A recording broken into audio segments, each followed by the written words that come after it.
बिस्मिल्लाहिर्रहमानिर्रहीम। अल्लाह के हुजूर दुआ है कि आप सब को अपनी आफियत के साए में रखे, आप सब की जायज़ मुरादें अल्लाह ताला पूरी फरमाए।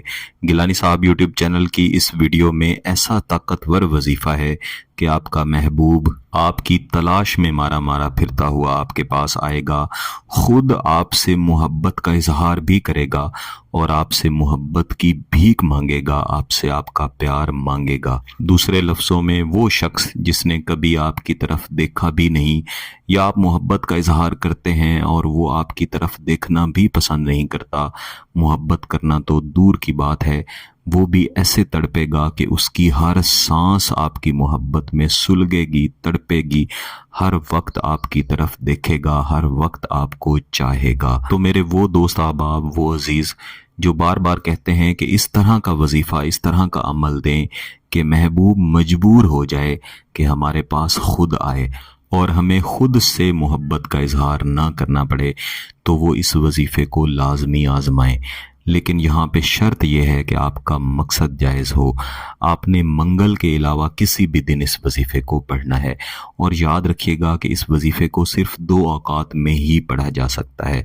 या तो आपने इसे फजर की नमाज के बाद पढ़ना है या फिर मगरिब की नमाज के बाद पढ़ना है। लेकिन अगर आप फजर की नमाज के बाद पढ़ेंगे तो इसके असरात इंशाअल्लाह मगरिब की नमाज के बाद पढ़ने से ज़्यादा अच्छे मिलेंगे।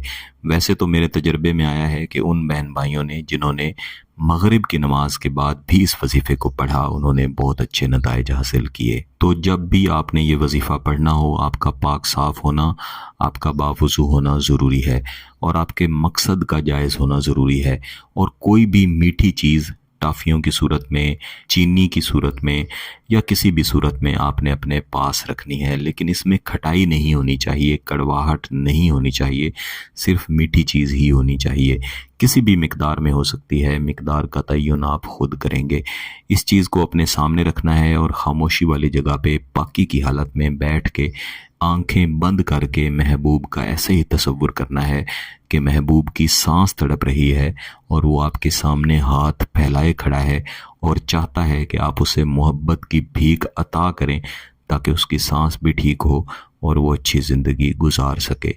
इन बेहतरीन तसव्वुरात के बाद आपने एक मरतबा कोई भी दुरूद शरीफ पढ़ लेना है, और फिर आपने 2 मरतबा आऊज़ु बिल्लाहि मिनश शैतानिर रजीम बिस्मिल्लाहिर्रहमानिर्रहीम को दोहरा लेना है। इसके बाद इस वजीफ़े को इस तरह से पढ़ना शुरू करेंगे। अब की फ़ी तनफ़ुस बहक के तय्यबिन या रूही फुलां। यहाँ पे लफ्ज़ फुलां की जगह पे आपने महबूब का नाम लेना है, और कोशिश करें कि कम अज़ कम 3 से 5 मरतबा महबूब का नाम ज़रूर लें। बाकी का तमाम वजीफ़ा आप आहिस्ता आवाज़ में पढ़ सकते हैं, लेकिन महबूब का नाम आपने इतनी आवाज़ में लाजमी बुलंद करना है कि आपके अपने कान सुन लें। इस वजीफ़े को पढ़ लेने के बाद सबसे पहले अपने हाथों पे इसके 3 दम करने हैं और अपने हाथों को अपने चेहरे पे फेर लेना है। इसके बाद महबूब के तसव्वुर की तरफ इसके 3 दम कर देने हैं। इस वजीफ़े को 100 मरतबा कम अज़ कम पढ़ना ज़रूरी है, ज़्यादा से ज़्यादा आप जितना चाहें पढ़ सकते हैं। इस वजीफ़े को आप चाहें तो 3 से 5 दिन तक जारी रख सकते हैं। जैसे ही महबूब राब्ता करे फौरी तौर पे निकाह की तरफ जाएं। अगर आपका मकसद जायज़ है, इसकी इजाज़त चाहते हैं, तो गिलानी साहब यूट्यूब चैनल को सब्सक्राइब कर लें, घंटी का बटन दबा दें और इस वीडियो को ज़रूर लाइक कीजिएगा। किसी बात की समझ ना आए तो वीडियो को दोबारा देखें, फिर भी समझ ना आए तो व्हाट्सएप पे राब्ता कर सकते हैं। बहुत बहुत शुक्रिया। अल्लाह हाफिज़।